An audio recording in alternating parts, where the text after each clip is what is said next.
Do you guys still talk, or is it kind of a little resistance right now? Because I ain't spoke with him in about a month. Maybe about a month. The Lil Wayne Birdman fallout went far beyond money and contracts.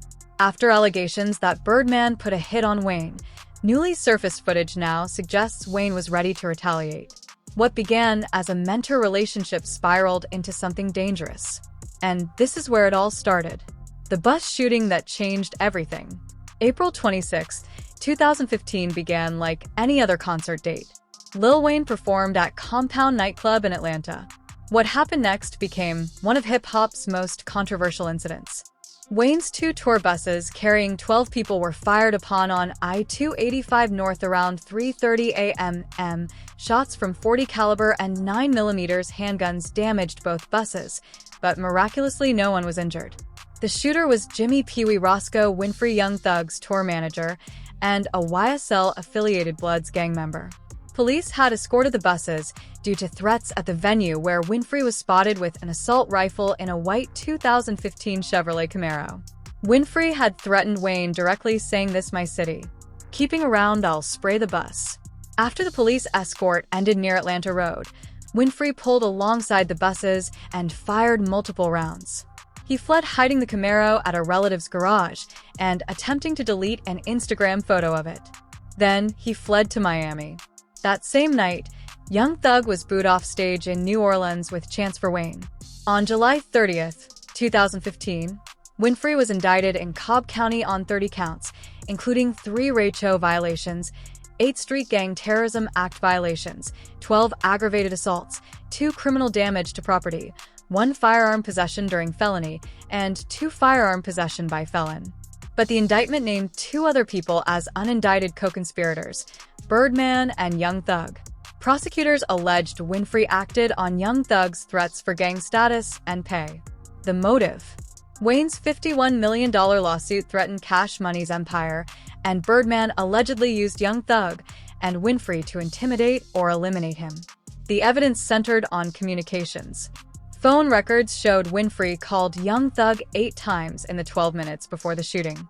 Immediately after, Winfrey's first call was to Birdman's phone, lasting during his drive to the hotel where Wayne's buses sought safety. Young Thug's June 2015 halftime video featured Winfrey waving an assault rifle. Lyrics like "Pop him in the noggin" were interpreted as referencing Wayne.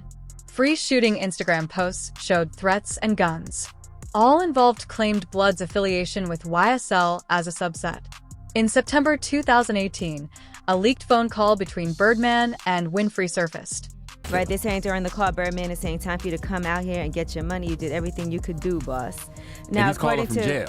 Yes. Right. The call was obtained as part of a civil lawsuit filed in 2016 by Alvin Lewis, the bus driver, who sued Birdman, Young Thug, Winfrey, and related entities for emotional distress.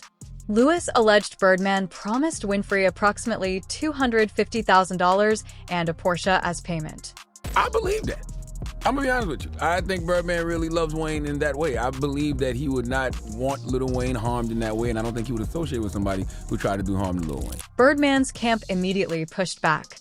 A source told TMZ the call was in no way referring to the bus shooting.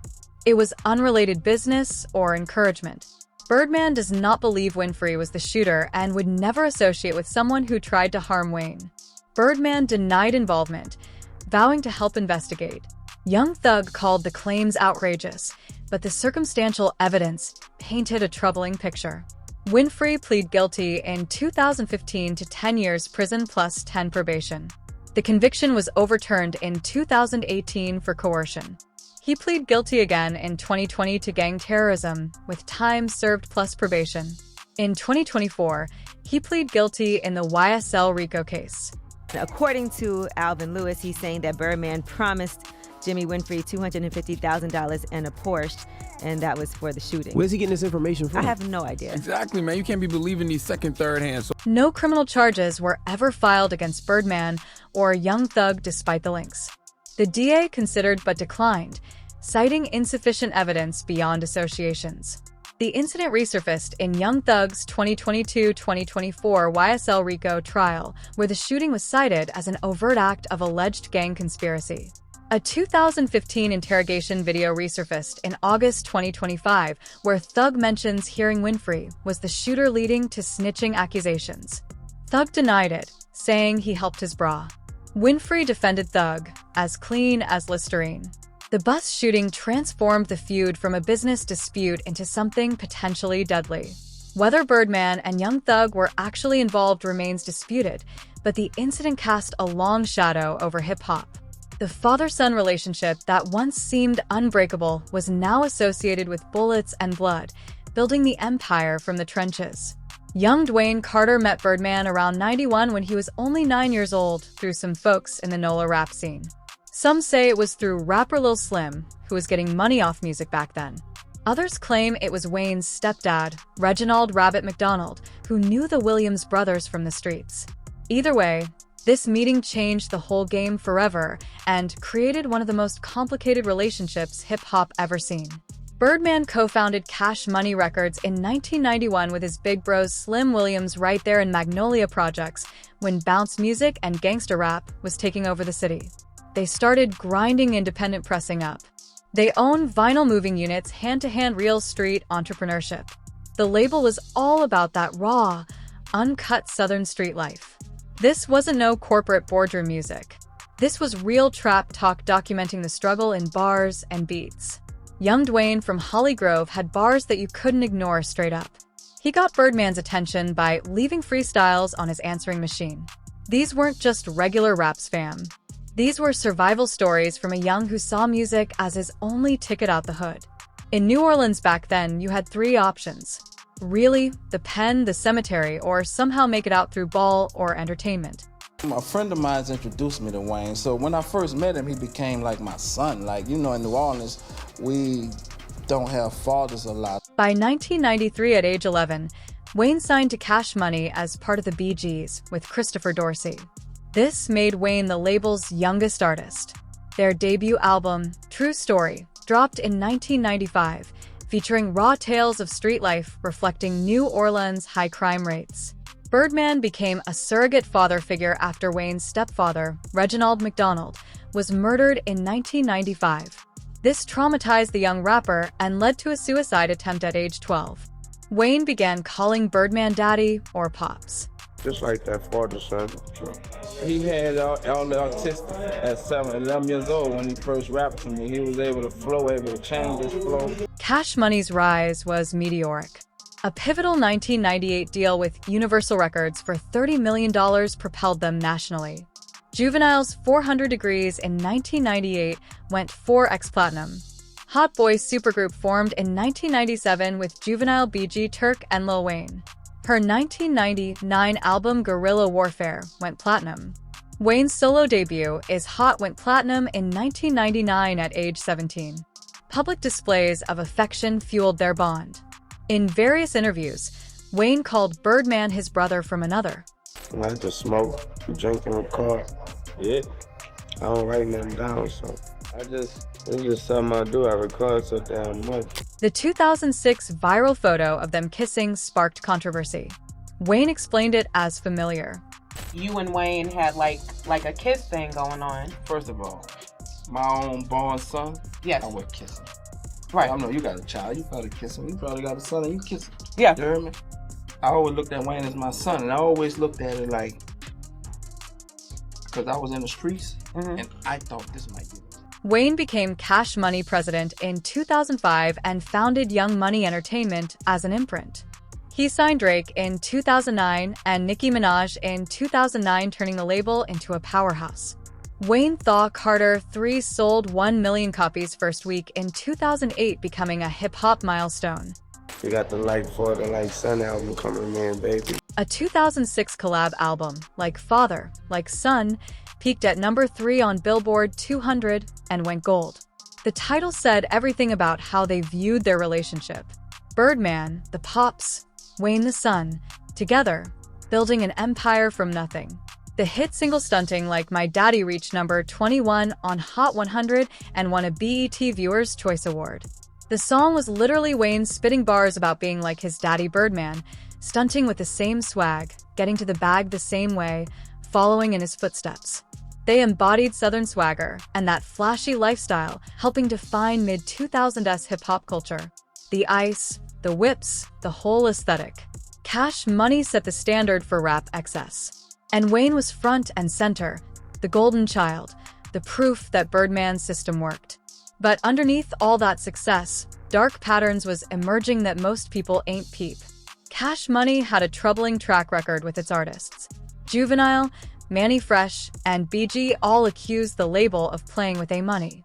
Juvenile left twice and sued for $10 million in back royalties, claiming Birdman was living lavish while artists was struggling financially. Manny Fresh, the in-house producer who crafted Cash Money's whole signature sound, dipped in 2005 over unpaid production fees. BG also alleged exploitation, noting Cash Money's roots in street hustling influenced how they ran the business. Birdman had a jacket with arrests for drug possession and ties to some serious individuals. The label operated more like a street organization than a traditional record company. And that meant traditional business ethics didn't always apply to how they moved. But Wayne stayed solid. While others bounced, Wayne remained loyal. He believed in Birdman. He loved Birdman like blood.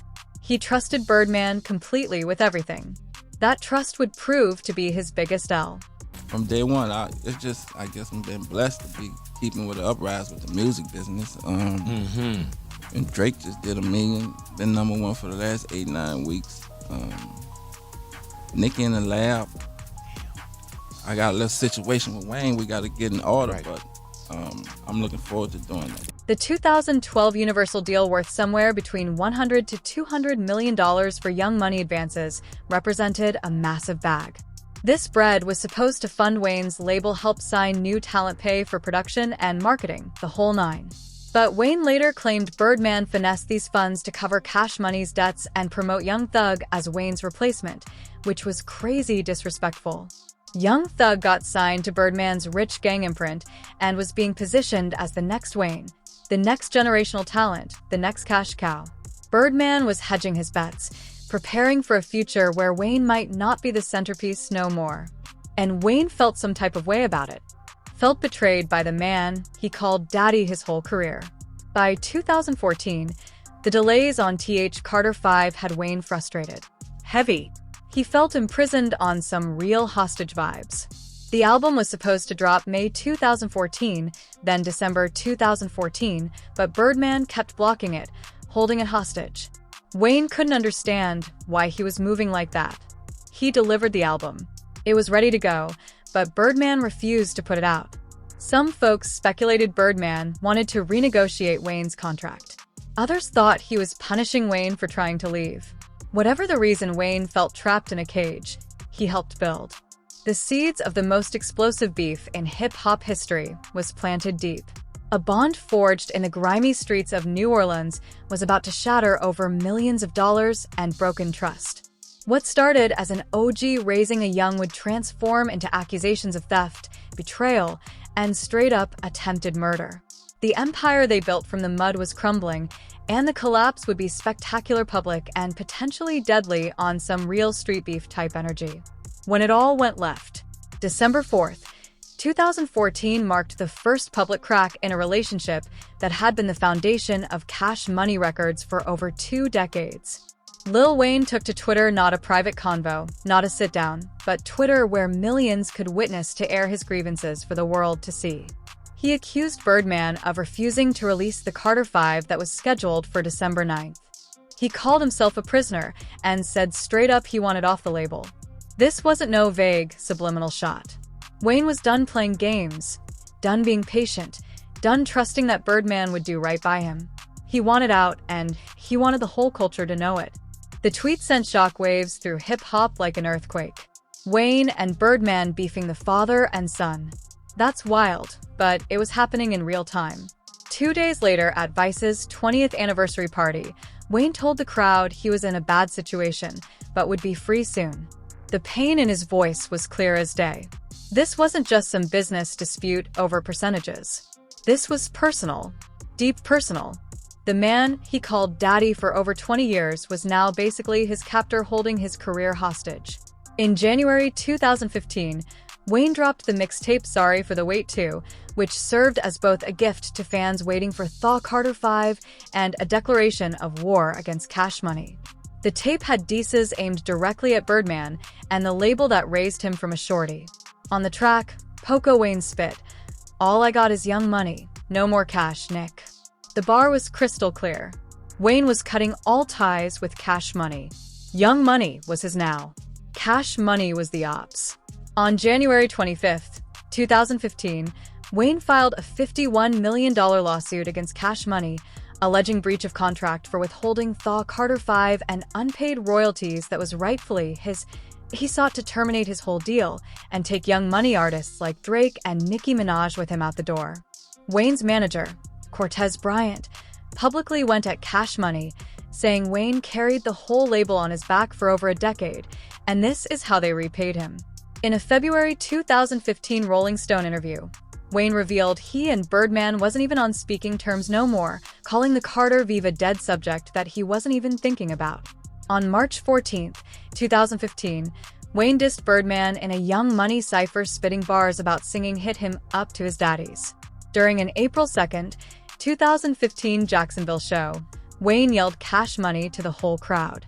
Do you guys still talk, or is it kind of a little resistance right now? Because I ain't spoke with him in about a month. Oh. Maybe about a month. Tension escalated in ways nobody could have predicted. What's We that? see each other every day. Who? Man, Wayne, we work right next to door to each other at the studio. Are you serious? So if you're in like Studio A and he's in Studio B, y'all be there at the same time? Yeah, And y'all don't talk to each other? every night. Birdman maintained the relationship, wasn't dead though. I didn't never want the music business to interfere with my relationship with my son anyway. I love him to death. I raised him.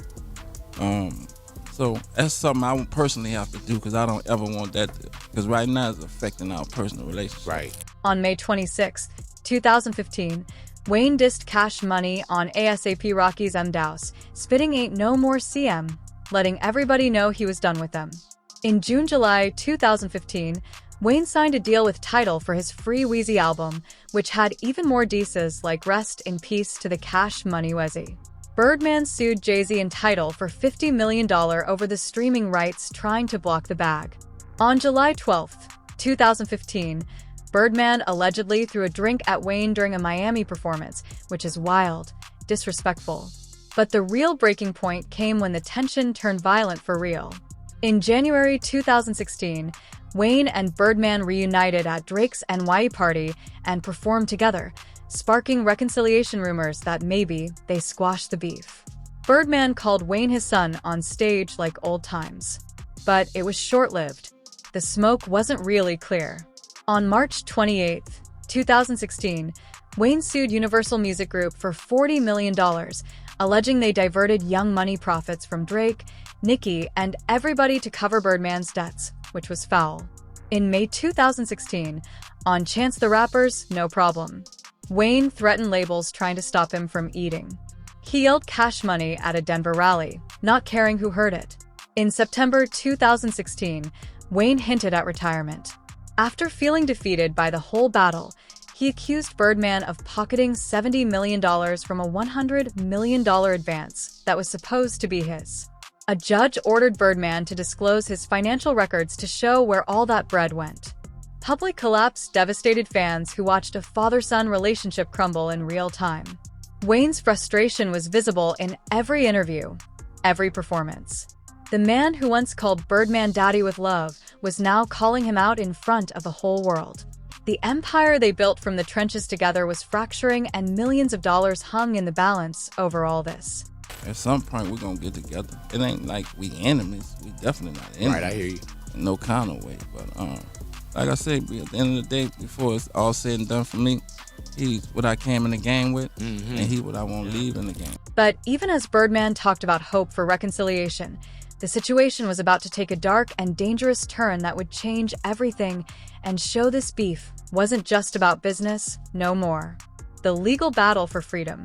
Wayne's January 2015 lawsuit against Cash Money sought $51 million in damages, contract termination, and release from the whole label. The defendants was Cash Money Records, Birdman, and Ronald Slim Williams. Wayne alleged breach of contract by withholding Thaw Carter 5 even though he delivered it complete. He claimed failure to pay an $8 million advance for Thaw Carter 5 recording, plus $2 million upon completion with only partial payment made, which is crazy. Wayne demanded his 49% ownership and profit share in Young Money, as promised from Jump. He alleged no royalty statements or accounting reports for Drake's massive earnings. He claimed no quarterly $200K overhead payments or $1 million escrow for Young Money operations. He accused unauthorized marketing expenses and lack of creative input and approval rights on his own projects. Wayne felt imprisoned creatively and financially stuck in a cage. Birdman allegedly prioritized other acts like Young Thug and used Wayne's success to cover debts, which was foul play. The motivations was clear as day. Wayne carried Cash Money on his back for over a decade, generating billions, but claimed he got shortchanged the whole time. On March 28, 2016, Wayne sued Universal Music Group for over $40 million. He alleged UMG diverted Young Money profits from Drake, Nicki Minaj, and Tyga to repay its own $100 million+ advance to Cash Money. This violated Wayne's 49% stake in Young Money profits and ownership that was supposed to be his. UMG claimed 100% of label performance royalties, blocking payments through Sound Exchange, which was blocking his bag heavy. The lawsuits delayed Wayne's career for years, no cap. The Carter 5 was originally supposed to drop in 2014, but wouldn't release until September 2018 independently through UMG. After the settlement finally came through, Wayne felt creatively stifled, leading to public outbursts like Cash Money on stage, diss tracks on Sorry for the Wait 2, and Free Wezzy album Going at They Next. In 2016, Wayne threatened retirement, feeling defeated by the whole battle.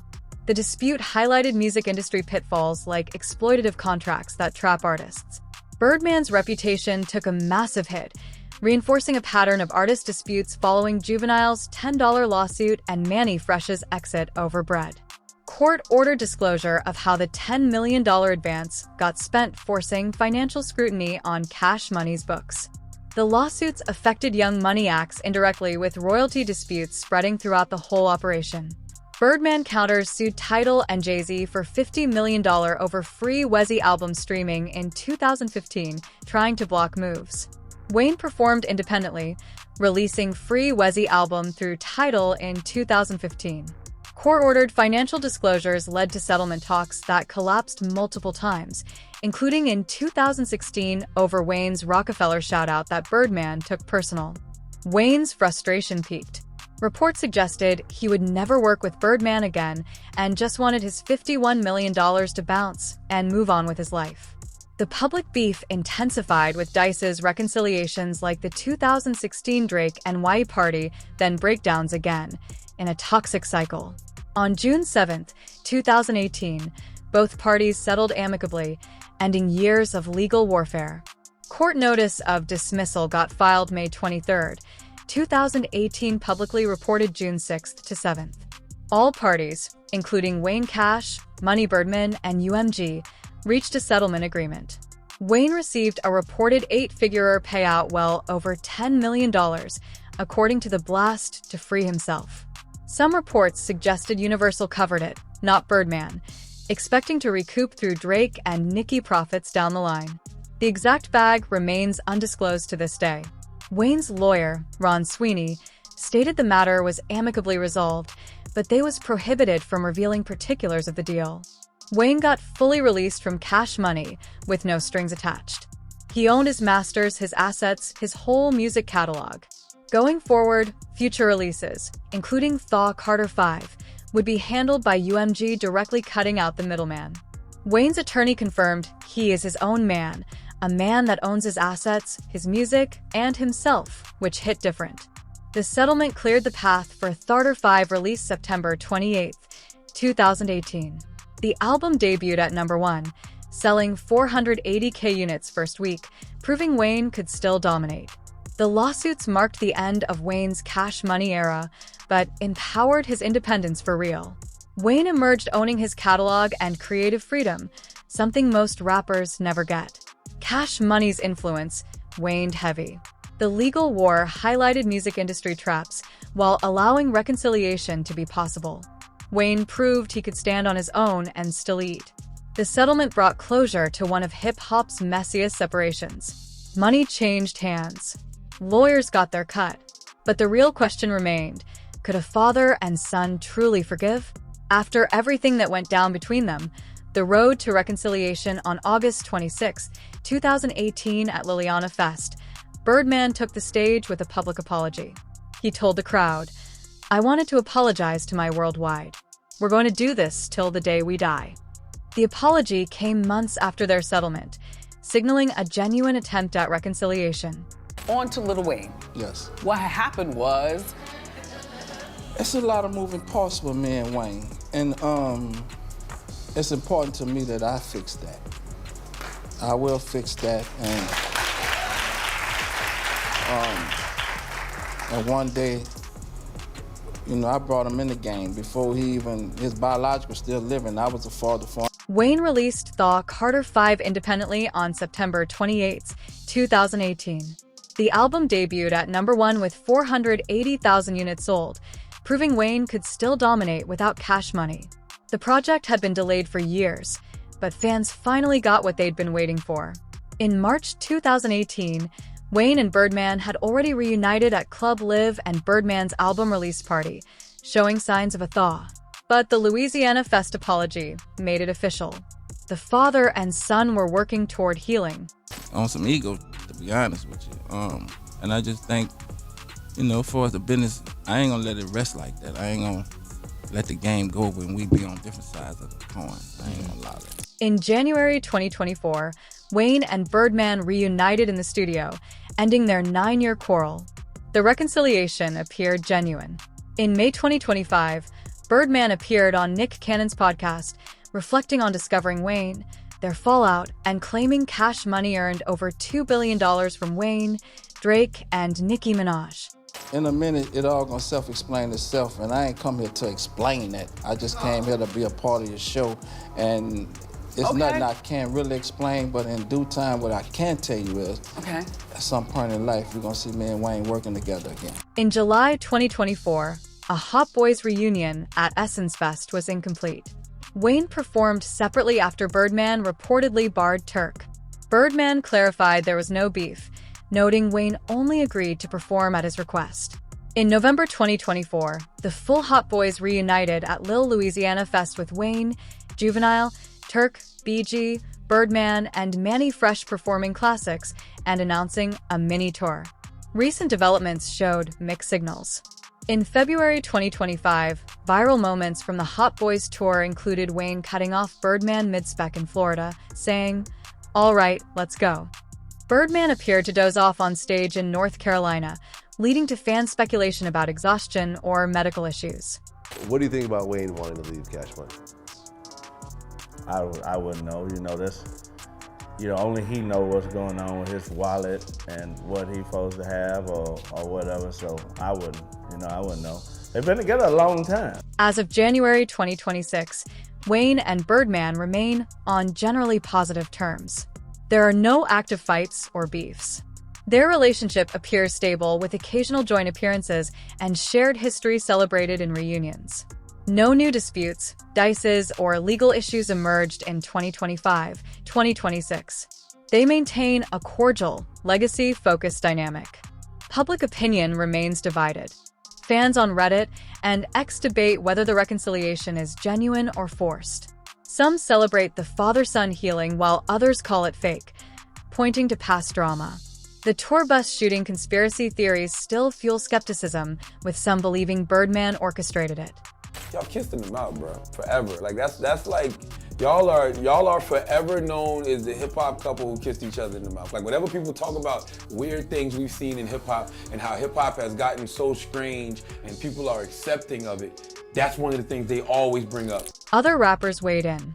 Rick Ross released Idols Become Rivals in 2017, directly targeting Birdman for mistreating Wayne.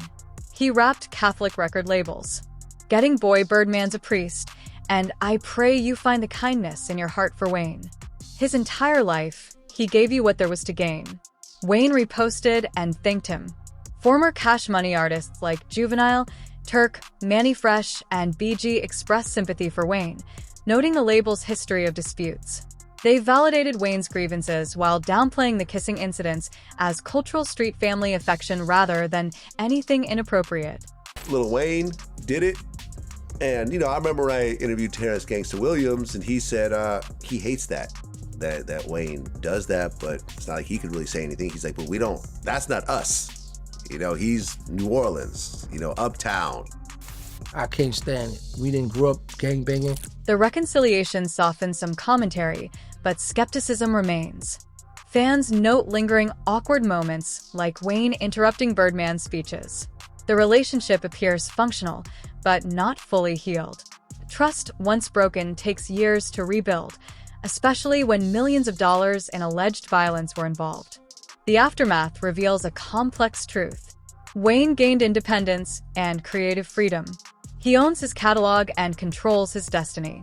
Birdman maintained his empire, though diminished. Cash Money's influence waned as Young Money's stars eclipsed the parent label. The feud exposed music industry exploitation, highlighting 360 deals and recoupment practices. It sparked discussions on artist rights contracts and mentorship turning exploitative. Wayne's victory empowered other artists to fight for fair treatment. But the cost was high. Years of delayed music, a fractured father-son bond, allegations of attempted murder. The empire they built together nearly destroyed them both. In the end, they chose forgiveness over further destruction. Whether that forgiveness is genuine or simply pragmatic remains unclear. Enjoying the content? Make sure to check out the suggested videos by clicking the cards on your screen.